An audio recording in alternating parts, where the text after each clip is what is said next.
in the lives of so many great people before us and in our time and after us. It was just a single statement that they heard, and it ended up turning around their lives forever.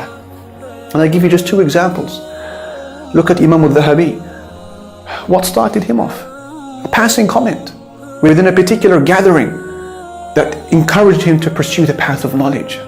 And that was when his Shaykh al-Birzali said to al-Dhahabi, "Inna khattaka yushbihu khatt al-muhaddithin." He said, "You know your handwriting? It resembles the handwriting of the scholars of hadith." So al-Dhahabi, he said, فَحَبَّبَ اللَّهُ إِلَيَّ عِلْمَ الْحَدِيثِ. So from that day onwards, Allah subhanahu wa ta'ala placed the love of hadith within my heart.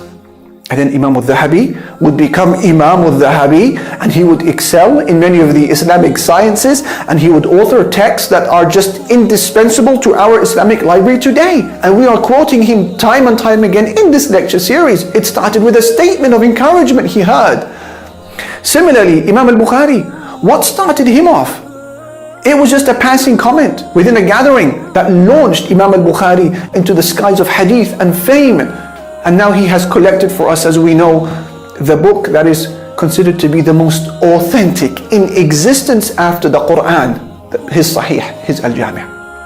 Al-Bukhari, he said, telling us about where it all started, he said, we were sat in a gathering with our teacher, Ishaq ibn Rahawayah, who said, لو جمعتم كتابا مختصرا لصحيح سنة النبي صلى الله عليه وسلم. He said, why doesn't any one of you think about gathering a summarized book containing all of the authentic narrations of the Prophet Muhammad sallallahu alaihi wasallam?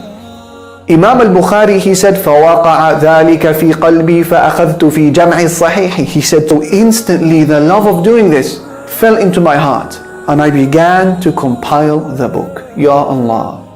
Bearing in mind that Imam al-Bukhari was only 16 years of age when he heard that. And because of that one passing statement, al-Bukhari decided to dedicate the next 16 years of his life in compilation of this book that every one of us has on his bookshelf, or has benefited from, or has heard of it.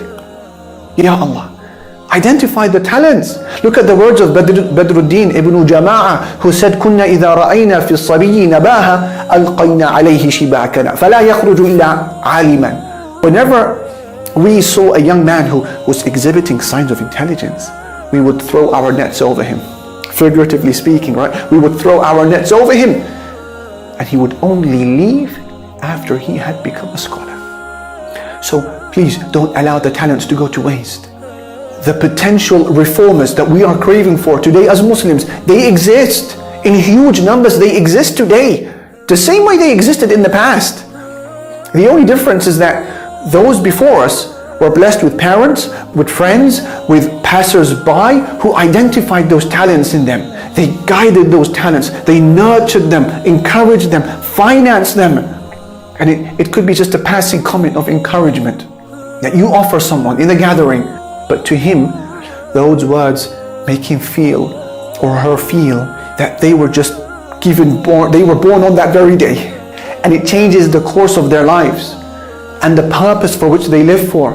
And then every bit of good that this person does later on in their lives, a copy of it is documented to your scales as well.